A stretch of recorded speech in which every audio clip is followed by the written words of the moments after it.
ভিন্ন স্বাদের বাংলা সাহিত্যের কিছু গল্প দিয়ে সাজানো এই নিবেদন। ভিন্ন স্বাদের বাংলা গল্পের ঝুলি।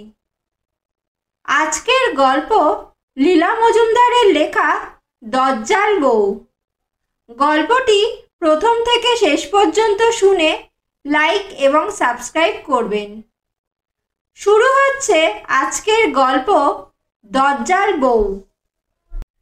লাটুবাবু বলে একজন ভারী ভালো মানুষ ছিলেন, কিন্তু তার বউটি এমনই দজ্জাল যে কোনো একটা বাড়িতে তারা 3 মাসের বেশি টিকতে পারতেন না।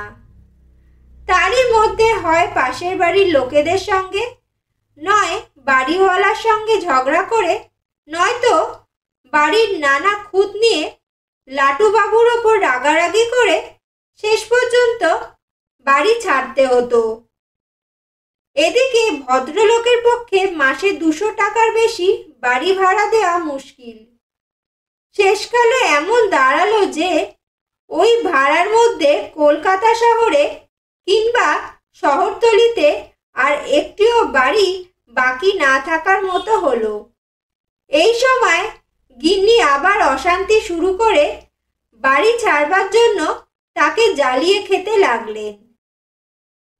এর মধ্যে একদিন বাড়ি ফেরার পথে এক দালালের সঙ্গে দেখা। সে বলল নাকি বেহালার ওদিকে একটা চমৎকার বাড়ি আছে, ভারী সুবিধার দরে পাওয়া যেতে পারে। কি ব্যাপার?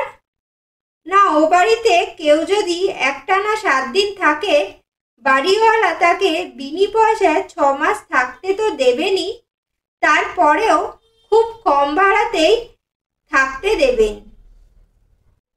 লাটুবাবু বললেন, চলুন মালিকের বাড়ি গিয়ে কথাটা পাকা করে আসি। আপনাকে কিছু দিতে হবে নাকি? দালাল জিভ কেটে বলল, না না, আমাকে যা দেবার মালিকই দেবেন।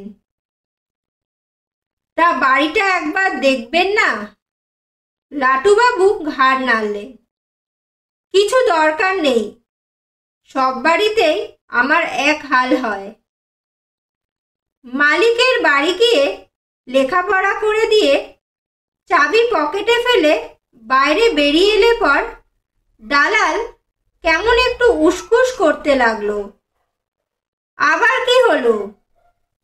দালাল বলল, দেখুন, তাড়াহুড়োয় আপনাকে একটা কথা বলা হয়নি বলে বিবেক দংশন করছে। লাটুবাবু বললেন, কি কথা?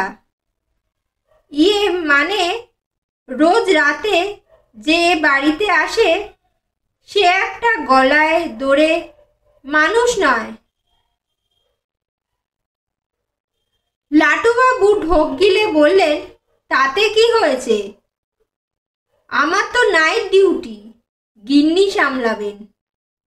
পরদিন সকালে টেম্পো করে জিনিসপত্র নিয়ে দালালের সঙ্গে ওরা বেহালা গেলেন। দালাল পৌঁছে দিয়ে বিদায় নিল। গিন্নি বাড়ি দেখে মহা খুশি।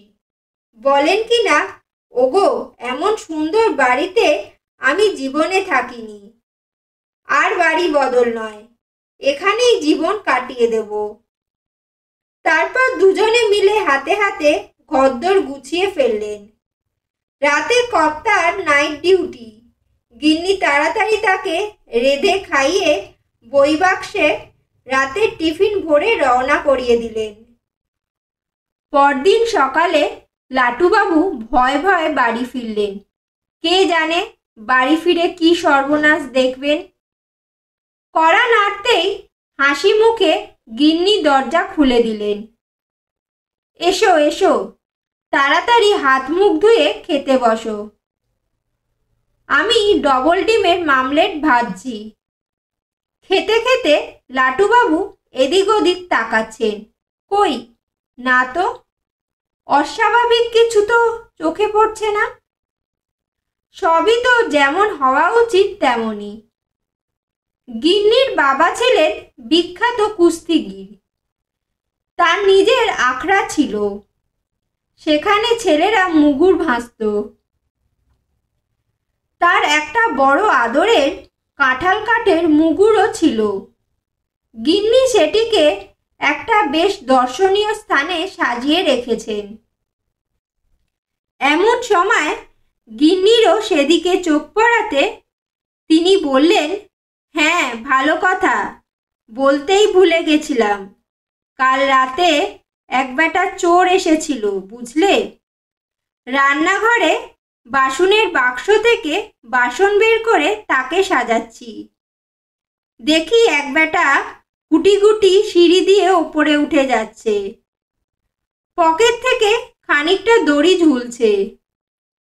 সব দরজা জানলা বন্ধ। কোথা দিয়ে যে সেদুলো বুঝলাম না। তা সে তো ওপরে উঠে যাচ্ছে, কিন্তু আমিও বিষ্টু গোসাইয়ের মেয়ে, আমিও কিছু কম যাই না। বাসনের বাক্স থেকে মুগুরটা নিয়ে চুপি চুপি পেছন থেকে গিয়ে ঝাঁপিয়ে পড়েছি তার ঘাড়ে। কি সব মেখে টেকে এসেছিল, কেমন হাত থেকে পেছলে পেছলে যাচ্ছিল। আমিও ছাড়বার বাদী নই। মুগুর দিয়ে আগা পাঁচতলা এমনই পেটনাই দিলাম যে বোধহয় বেটার ছেলের নাকটাই ভেঙে গেছিল। শেষে নাকি সুরে ইনিয়ে বিনিয়ে বলতে লাগলো, যাচ্ছি যাচ্ছি যাচ্ছি, ও বাবা গো, ছাড়ান দিন ছাড়ান দিন, এই আমি কথা দিচ্ছি আর কখনো এ বাড়িতে আসবো না। তারপর শুরুত করে কেমন করে যে শটকান দিল তাও ভেবে পেলাম না। অনেক খুঁজো আর দেখতে পেলাম না। দরজা জানলা তো যেমন বন্ধ তেমনই বন্ধ। এতদূর শুনে আক আক শব্দ করে লাটুবাবু হাত পা এলিয়ে মাটিতে পড়ে গেলেন। মুখে অনেক জলের ঝাপটা দিতে তবে সুস্থ হলেন। ব্যাপারটার শেষটা কিন্তু ভালো। ওরা ওই বাড়িতে প্রথমে 7 দিন, তারপর 6 মাস বিনি ভাড়ায় থাকার পর খুব কম ভাড়ায় আরো 6 মাস থেকে এখন সস্তা দরে বাড়িখানা কিনে সেখানে দিব্যি বসবাস করছেন। একদিকে ধান ক্ষেত, অন্যদিকে বিস্কুট কারখানার নিরেট দেওয়াল। পাড়াপড়শির বালাই নেই।